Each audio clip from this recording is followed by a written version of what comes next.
Effectivement, la problématique de la diffusion, pour nous, c'est vraiment un point crucial. Il est important que l'étude ne reste pas dans un tiroir, mais qu'on puisse l'utiliser par après.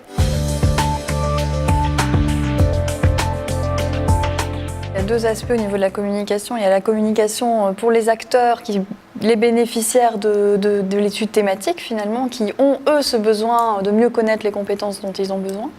Et puis il y a cet aspect justement, si nous on veut vraiment en tant qu'acteurs de l'enseignement supérieur ou de la formation ou de la recherche, si on veut vraiment être force de proposition et faire bouger certaines choses, il y a cet aspect aussi de communication entre acteurs pour éviter aussi des doublons au niveau des travaux qui peuvent être faits et justement de communiquer sur tout ce qui est fait et tout ce qu'on peut faire encore justement au service du marché du travail.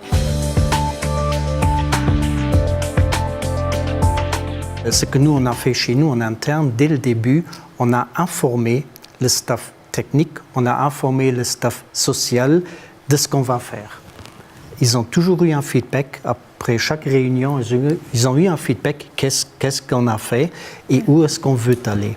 Mais si on est dans les workshops, alors on rentre dans son institution et là on communique aussi avec les équipes. Et là on a aussi un feedback des équipes, alors on peut travailler avec ces feedbacks-là. Là, je crois que c'est très important qu'on reçoit des idées et qu'on peut travailler avec les idées. Comme ça, les gens sont aussi beaucoup plus vite motivés à aider de changer quelque chose ou d'être motivé de faire des formations, d'apprendre des nouveaux jobs.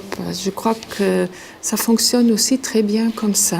D'accord, donc c'est lorsque une institution est représentée par une personne dans un workshop, il est important qu'elle puisse aussi relayer tout ce qu'il y a derrière elle, en fait, les besoins de l'équipe, etc. Ça, c'est vraiment primordial pour qu'une étude thématique soit efficace finalement.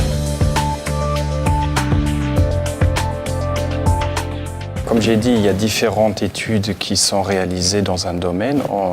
Une idée, ça serait d'avoir une journée sur un thème spécifique et de réunir un peu les différentes études avec leurs spécificités, mais autour d'un thème central.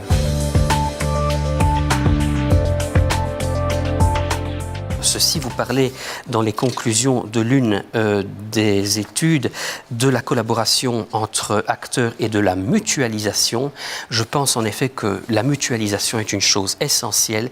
Il ne faut pas rester entre acteurs de la recherche des monades isolées, surtout dans un petit pays. Et je crois que le site de Belleval est un bon exemple du regroupement physique qui pourrait tendre finalement à entraîner une chaîne de collaboration beaucoup plus intense, en quelque sorte.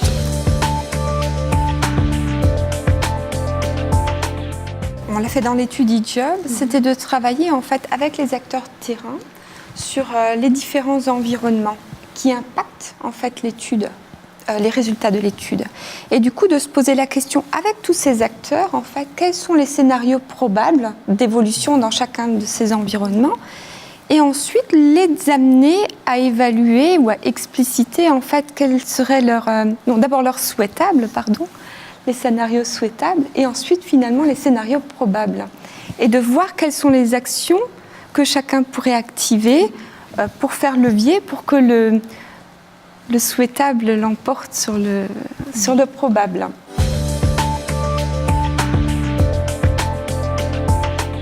Comme en formation, il y a la 70-20-10, le 10 qui se fait en formation et les 90 ou 90 autres qui se font de façon informelle et non formelle. C'est la même chose en matière de communication. Il y a une partie formelle, on fait un rapport d'études, on fait un webinaire, on en parle, etc. Et puis il y a tout l'aspect informel.